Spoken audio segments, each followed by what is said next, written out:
በዘመናችን የሆነ ታሪክ ነው ምነግራችሁ። ይህቺ ልጅ ከእኛው ጋር አብራ ዩኒቨርሲቲ የተማረች እህታችን ነች። እንደኛው ግን ጥቂት የሰንበት ትምህርት ቤትን ፍሬ ቀምሳለች። በጣም በትልቅ ውጤት ነው የተመረቀችው። ስራ እንደምታገኝ እርግጠኛ ስለነበረች እናት አባቷን ከገጠር ይዛ መጣች። እዚህ እነሱን ጥዬ መምጣት አልችልም፣ አዲስ አበባ ኖራለሁ ብላ ከገጠር ይዛ መጣለች። ስራ ቢፈለግ የለም።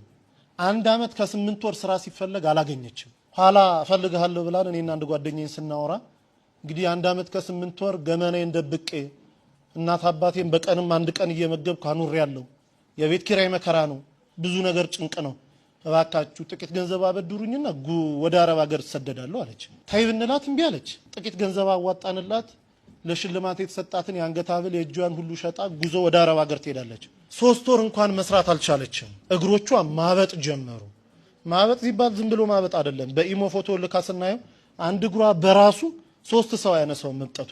ሆስፒታል ስትመላለስ ቆይታለች። ዶክተሩ የመጨረሻ ያለውን ሪዛልት ሲሰጥ ሰውነትሽን ካንሰር የሚባል በሽታ ተቆጣጥሮታል አለ። ከቻልሽ የእኛን እስልምና ተቀበይሽ አዳያጂ ከኛ ጋር፣ ካልሆነ ግን ወደ ሀገርሽ ሂጂ። የማያምን ሰው በሀገራችን የመቀር ልማድ የለንም አሏት። እነሱ ተማምኖ ሞት አውጀውላታል። ዶክተሩ 2 ቀን ቀርቶሻል ብሏታል። እዚህ ደውላ እናትየው ጋር ስትነጋገር እናቴ ሆይ እኔ ባለውበት ቦታ አክሱምም እያለው እዛም ገጠር እያለን ሲጨንቀኝ ስታመም ጸበል ቦታ ነበር ሚሄድ። አሁን ግን ባለውበት ጸበል የለም። በአንቺ ማይፀን ውስጥ 9 ወር ከ6 ቀን ኖሬያለሁ። ያንቺ ስጋ ማለት የኔ ስጋ ነው። እባክሽ ሂጂና ተጠመቂልኝ አለቻት። የተልኮ ጥምቀት ማለት ይሄ ነው። ሂጂና ተጠመቂልኝ፣ በአንቺ ስጋ እመቤቴ እኔን አጥምቃት ትፈውሰኛለች፣ አምናታለሁ፣ ሂጂ አለች። ለካ እናትየው እግራቸውን ያማቸዋል። እሳቸውም ጳጉሜ 1 2 3 2013 ዓመተ ምህረት ልደታ ታውቁታላችሁ ብዬ አስባለሁ። ሜክሲኮ ልክ ሲገቡ እዛ በስመ አብ ወወልድ ወመንፈስ ቅዱስ አሐዱ አምላክ አሜን፣ ይቺ ጥምቀት የኔ ጥምቀት አይደለችም፣ ልጄ ባለችበት ቦታ አጥምቂልኝ ትላለች እናት እየገባች። ተጠምቆ ሲወጡ 3 ቀን ነው ተጠምቆ የወጡት።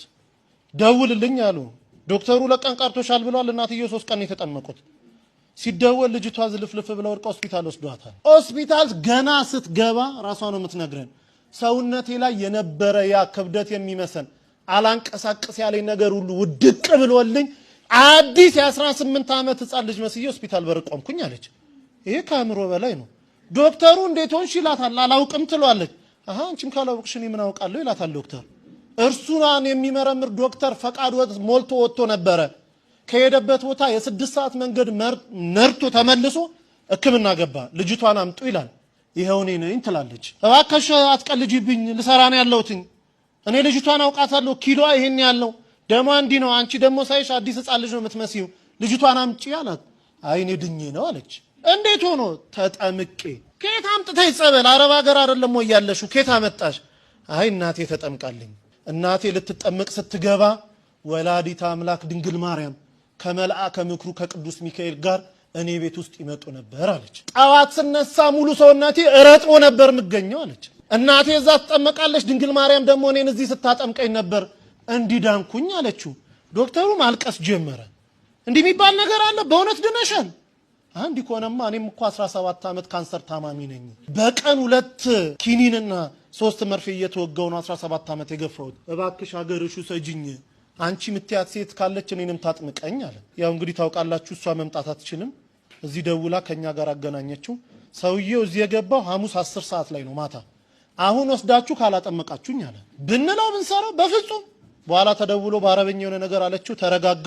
ለሊት 9 ሰዓት ላይ ተነስቶ ውሰዱኝ አለ። ስንሄድ ቤቱ ተዘግቷል። ገና በር ላይ ካህኑ እየከፈቱ ነው። አብሮ ገባ። ንባባቱን ደሞ ዕጣኑን አንድ ላይ ተደርጎ ውስጥ ከሰማ በኋላ መጀመሪያ ተጠማቂ ሆኖ ገባ። እንደገባ መጮን የጀመረው ሲወጣ ሆስፒታል ውሰዱኝ አለ። አረባክ እንደው ቢያንስ 1 ሱባኤ ሳምንት ተጠመቅ። በፍጹም። ከዛች ሴት ጋር ሳወራ እኔ ቤት ውስጥ ይሸተኝ የነበረው ሽታ አሁን እዚህ ቦታ ሸቶኛል። እሷ ስታወራ ሁሌ የሚመጣው ሽታ እኔ ጋር አለ። እባካችሁኝ ውሰዱኝ። ከውስጥ የጥቁር ነገር እየጮኸ ሲወጣ ይቻለው፣ እንደ ጉም ደመና ወጥቶ ሲወጣ ይቻለው፣ ውሰዱኝ አለ። ሆስፒታል ተወሰደ። ምርመራውን ጠበቀ። ሲመጣ ካንሰር የሚባል የለብህም ተባለ። አላምንም ኢትዮጵያውያንን አለ። ዶክተሮቻቸው እንዴት ናቸው? 17 ዓመት የተያዝኩትን እንዴት የለም ትሉኛላችሁ አለ። አይ ሀገር ሄጄ ይመረመራሉ። ሄዶ ሲመረመር የለብህም ተባለ። አሁን ግብጽ ቤተክርስቲያን እዛው ተጠምቆ ሚስቱም 3 ልጆቹን ተጠምቆ ያገለግላሉ።